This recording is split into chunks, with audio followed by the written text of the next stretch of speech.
नमस्कार, मैं प्रद्युमन जोशीला। मोहब्बत की दुकान पर गुटबाजी भारी पड़ रही है।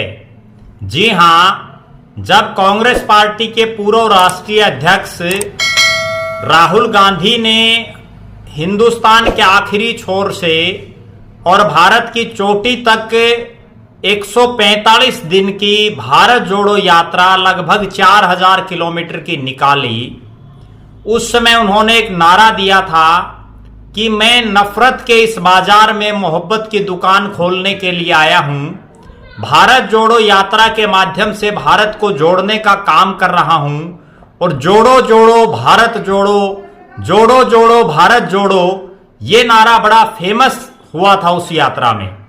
लेकिन उसके बिल्कुल उलट, उसके बिल्कुल विपरीत उन्हीं की पार्टी के नेता चल रहे हैं। अभी इसी 7 सितंबर को जब भारत जोड़ो यात्रा की प्रथम वर्षगांठ पूरे भारत देश में मनाने का ऐलान कांग्रेस पार्टी ने किया, 7 सितंबर से राहुल गांधी ने अपनी यात्रा शुरू की थी और भारत के बहुत से राज्यों में पैदल घूम घूम करके उन्होंने कांग्रेस पार्टी के साथ देश के लोगों को जोड़ने का काम किया था। लेकिन हरियाणा प्रदेश के हिसार जिले में उसका उलट हो रहा है। यहां के खुद कांग्रेसी ही आपस में नहीं जुड़ रहे हैं। बगावत और गुटबाजी का आलम इतना है कि एक दूसरे से नजरें तक भी नेता नहीं मिला पा रहे हैं। मुख्यतः दो गुट एक दूसरे के बिल्कुल खिलाफ की राजनीति यहां कर रहे हैं। एक गुट पूर्व मुख्यमंत्री चौधरी भूपेंद्र सिंह हुड्डा, उनके सांसद बेटे दीपेंद्र सिंह हुड्डा और उदय भान सिंह का है।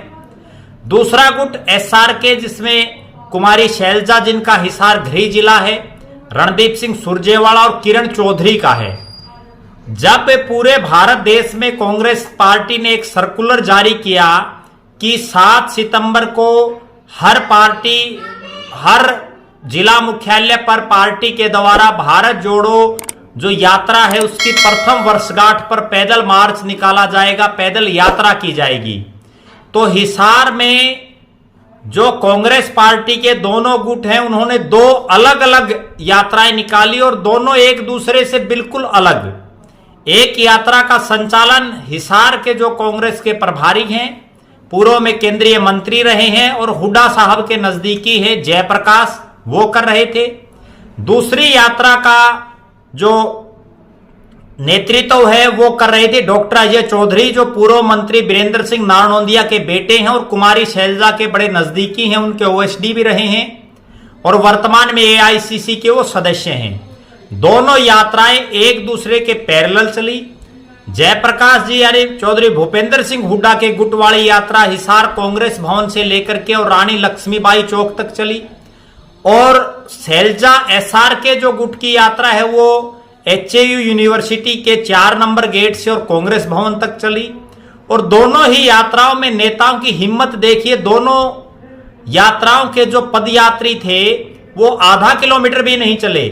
जहां एक तरफ राहुल गांधी पूरे भारत देश के अंतिम छोर से और भारत के पहले छोर तक 4000 किलोमीटर पैदल चले हों, उन्हीं की पार्टी के सिपाही जो बड़ी बड़ी डींगे हाँकते हों, जो बार बार ये कहते हों कि कांग्रेस की हरियाणा प्रदेश में आंधी है, और वो उस जिले से आते हों जिसमें 7 विधायकों में से एक भी कांग्रेस का ना हो, जहां 5 जगह कांग्रेस की जमानत जब्त हुई हो, जहां 4 जगह कांग्रेस को 7, 8, 3000 वोट मिले हों और एक हल्का तो ऐसा जहां हरियाणा में सबसे कम 3000 वोट मिले हों, जहां जिन 2 सीटों पर कांग्रेस की जमानत बची हो वो दोनों ही नेता बीजेपी में चले गए हों, और वहां ये हालात है कि कांग्रेस के नेता आधा किलोमीटर भी पैदल नहीं चले।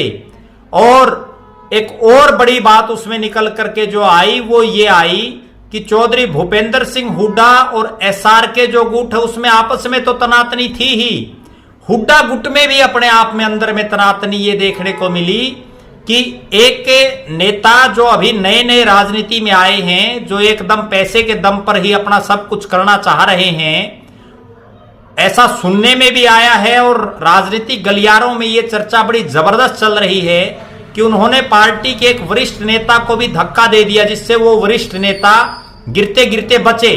हालांकि वो वरिष्ठ नेता राजनीति के वरिष्ठ नेता हैं, लेकिन बीच में कांग्रेस पार्टी वो छोड़ करके चले गए थे, लिहाजा वो कांग्रेस में उनकी वो सीनियरिटी उतनी लेवल पर नहीं रही है। लेकिन पैदल चलने में, और वो भी आधा किलोमीटर से कम, और आप इस तरह से धक्का मुक्की करें तो ये भी कहीं कोई कांग्रेस की जो राहुल गांधी की सोच है मोहब्बत की दुकान खोलने की नफरत के इस बाजार में, उसका पूरी तरह से उलट है। इस सब पर और विशेषकर हिसार में कांग्रेस में जो चल रहा है, इस पर अगर बहुत जल्द कांग्रेस नेतृत्व ने, कांग्रेस आला कमान ने संज्ञान नहीं लिया तो ये बड़ा आगे चल करके, जो कांग्रेस को 3, 4, 5, 10 हजार वोट पिछले चुनाव में मिले थे, अगली बार उससे भी ज्यादा गर्त में जा सकती है पार्टी। क्योंकि जिस ढंग के हालात हैं, कई विधानसभा क्षेत्र तो ऐसे हैं जहां कांग्रेस के पास कोई मजबूत स्थानीय नेता ही नहीं है जो मजबूत चुनावी नेता हो, और उसके बावजूद पार्टी के जो कुछ एक नेता बचे हुए हैं वो इस तरह का काम करें, आपस की गुटबाजी इतनी चरम सीमा पर हो कि एक जो है कांग्रेस भवन से और लक्ष्मीबाई चौक तक यात्रा निकाले, दूसरा गुट 4 नंबर गेट से कांग्रेस भवन तक यात्रा निकाले, और उस यात्रा में ही आपस में आगे चलने में एक दूसरे की होड़ में जो है धक्का मुक्की रहे। तो ये कहां का कांग्रेस का कल्चर है? ऐसा कांग्रेस में कल्चर कभी रहा नहीं। ये वो पार्टी है जो देश की सबसे पुरानी पार्टी है। ये वो पार्टी है जिसके नेता ने अभी कुछ ही दिन पहले पूरे भारत को जोड़ने के लिए यात्रा की, लेकिन यहां के कांग्रेसी ही आपस में नहीं जुड़े हैं। निश्चित रूप से कांग्रेस आला कमान को, राष्ट्रीय अध्यक्ष मल्लिकार्जुन खड़गे जी को, पार्टी की जो सबसे बड़ी नेताओं में शामिल है श्रीमती सोनिया गांधी जी को, राहुल गांधी जी को, और पार्टी के हरियाणा के जो प्रभारी है दीपक बावरिया जी को, इन सबको तुरंत प्रभाव से संज्ञान लेकर के और इन नेताओं को जो है डांट लगानी चाहिए। इन नेताओं को कांग्रेस का कल्चर सिखाना चाहिए, क्योंकि इस कांग्रेस में कई ऐसे नेता भी फुदक रहे हैं आजकल हिसार में, जिनका जो भूतकाल कह सकते हैं, या जो राजनीति में अभी अभी कांग्रेस में आए हैं नए नए, वो पुराने कोई कांग्रेसी नहीं रहे हैं, वो ज्यादा फुदक रहे हैं, वो ज्यादा इस गुटबाजी को हवा दे रहे हैं।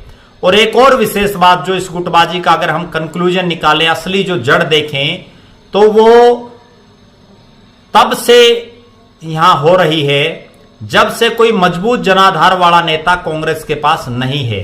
जब तक कोई ऐसा नेता इस जिले का नेतृत्व नहीं करेगा जो सबको साथ लेकर के चले, जिसका खुद का एक वजूद हो, तब तक बात नहीं बनने वाली। लिहाजा कांग्रेस की इस गुटबाजी पर हमारी नजरें बनी रहेंगी। आप लगातार हमारे साथ बने रहें। हमारे फेसबुक पेज को लाइक और फॉलो करें, यूट्यूब पर चैनल को सब्सक्राइब करें, वीडियो को शेयर करें और अपने सुझाव और कमेंट्स अवश्य लिखें। धन्यवाद। आपका अपना प्रद्युमन जोशीला नलवा।